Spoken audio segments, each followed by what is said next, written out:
কি হয়েছে? কি খবর? সর্দার, আমার কাছে খবর আছে। সুজন এই এলাকা ছেড়ে তার বাবা মাকে নিয়ে পালিয়ে যাচ্ছে। কি কি বললি তুই? সত্যি বলছিস? তুই ঠিক করে শুনেছিস তো? হ্যাঁ সর্দার, আমার কাছে পাক্কা খবর আছে। না, এ হতে পারে না। এটা হতে দেওয়া যাবে না। নাগরাজকে আমার হাতের মুঠো থেকে এভাবে বের হতে দেওয়া যাবে না। ওকে আটকাতেই হবে। চল, তোরা তাড়াতাড়ি চল। এরপর সাপুরে তার দলবল নিয়ে সুজনের বাড়িতে আসে, কিন্তু তারা সুজনকে এবং তার বাবা মাকে কোথাও পায় না। তারা বেশ কিছু জায়গায় খোঁজাখুঁজি করে, কিন্তু তারা সুজনকে কোনোভাবেই খুঁজে পায় না। ইস, একটুর জন্য নাগরাজ আমার হাতের বাইরে চলে গেল। কিন্তু নাগরাজ, তুমি যদি মনে করো তুমি এখান থেকে চলে গিয়ে আমার হাত থেকে রেহাই পেয়ে গিয়েছো, তাহলে তুমি ভুল ভাবছো। তুমি যেখানেই থাকো, আমি তোমাকে খুঁজে।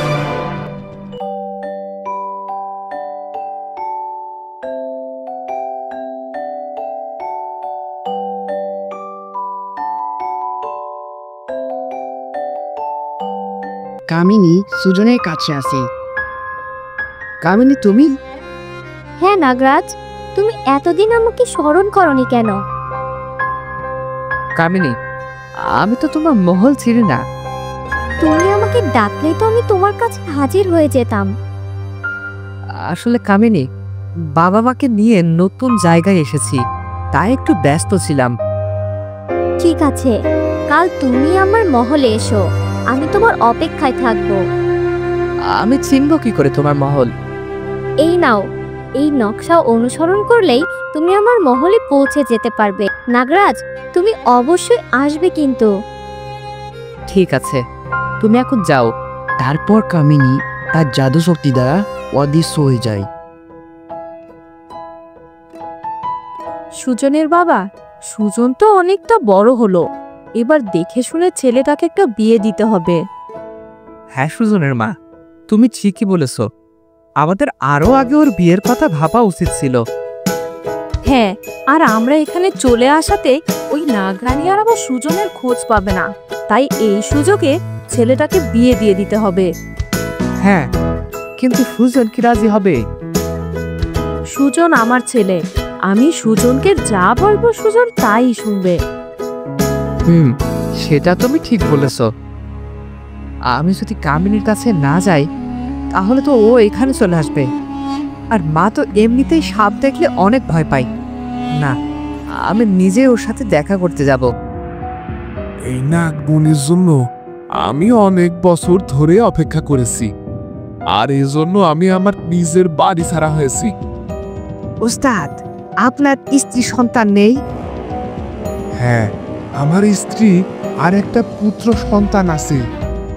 তারা এখন কোথায় আছে ওস্তাদ? এই গ্রাম থেকে 2 গ্রাম পরেই আমার স্ত্রী আর সন্তান থাকে। তারা জানে হয়তো আমি মারা গিয়েছি। আপনি তো চাইলেই সেখানে যেতে পারতেন।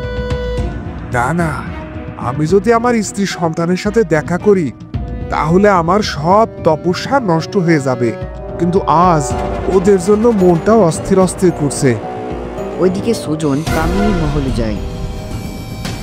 নাগরাজ, আমি জানতাম তুমি আমার কাছে আসবে, আর আমি একটা সিদ্ধান্ত নিয়েছি। কি সিদ্ধান্ত?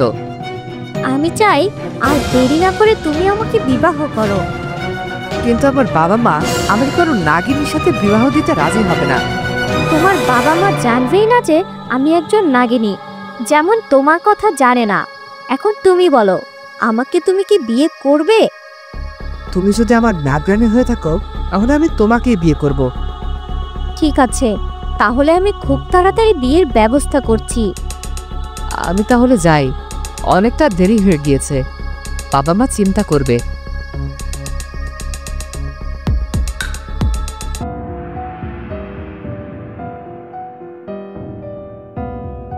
আপনি কি কাল রূপের স্ত্রী?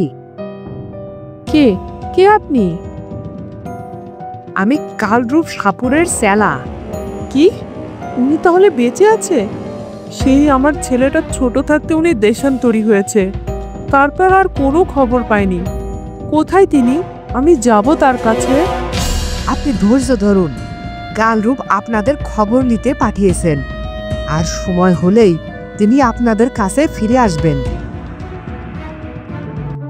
ওইদিকে সাপুরিয়ার চেলা সেই সুজনকে কামিনী মহল থেকে যাওয়ার পথে দেখে ফেলে। দেখি নাগরাজ এই গ্রামে সর্দারের গ্রামে এসে নাগরাজ পালিয়েছে। যাই, তাড়াতাড়ি গিয়ে সর্দারকে খবর দিতে হবে।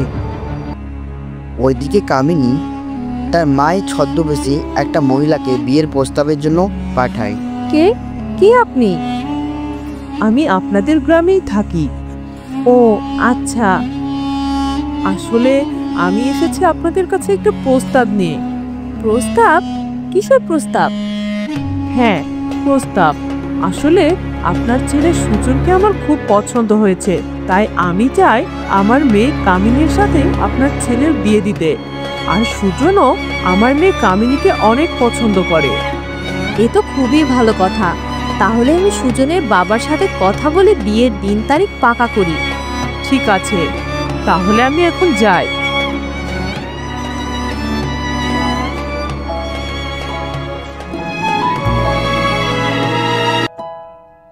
শুনেছ, আজ সুজনের জন্য একটা সম্বন্ধ এসেছিল। তা তো ভালো কথা। হ্যাঁ গো, সেই মেয়ে এই গ্রামেই থাকে, আর আমার সুজন নাকি তাকে অনেক পছন্দও করে। কিন্তু সুজনকে মানুষের সাথে বিয়ে দিলে সে অভিশাপে আমার ছেলেটার কোনো ক্ষতি হবে না তো? আমার মনে হয় আমার ছেলেটাকে যদি একবার আমরা বিয়ে দিতে পারি, তাহলে হয়তো ওই নাগিনী আমার ছেলের পিছু ছেড়ে দেবে।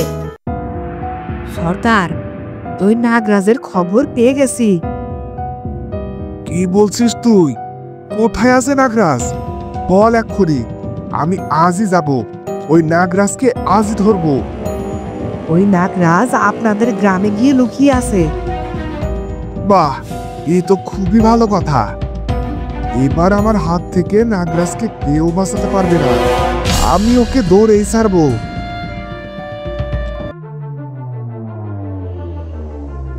কামিনীকে বিয়ে করতে কেন আমার মন সায় দিচ্ছে না? কিন্তু আমার তো ওই কামিনীকেই বিয়ে করার কথা। হয়তো ওই কালদাগিনী রোহিণী আমাকে বশ করে রেখেছিল, তাই হয়তো আমার এরকম মনে হচ্ছে। না না না, আমি আর রোহিণীর কথা ভাববো না, আমি শুধু কামিনীর কথা ভাববো। রোহিণী, আমি হব নাগরাজের জীবন সঙ্গিনী। এবার আমার স্বপ্ন পূরণ হতে চলেছে। এই স্বর্ণমহলের মালকিন হব আমি, আর তোকে আমি নাগলোক থেকে বিতাড়িত করব। আর আমার নাগরাজকে তুই কখনোই পাবি না। আর মাত্র কিছুদিন, তারপর নাগরাজ চিরকালের মতো আমার হয়ে যাবে। তুই আমার কাছে হেরে গিয়েছিস নাগরানী, আর আমি জয়ী হয়েছি। তো বন্ধুরা, কি হবে এরপর? সাপুরে কি নাগরাজকে ধরে ফেলবে? জানতে হলে দেখতে হবে পরে পর্বটি। আর আজকে ভিডিওটি যদি তোমাদের ভালো লাগে তাহলে অবশ্যই সাবস্ক্রাইব করে বেল আইকনটি বাজিয়ে দিও। দেখা হবে পরে ভিডিওটি। ধন্যবাদ।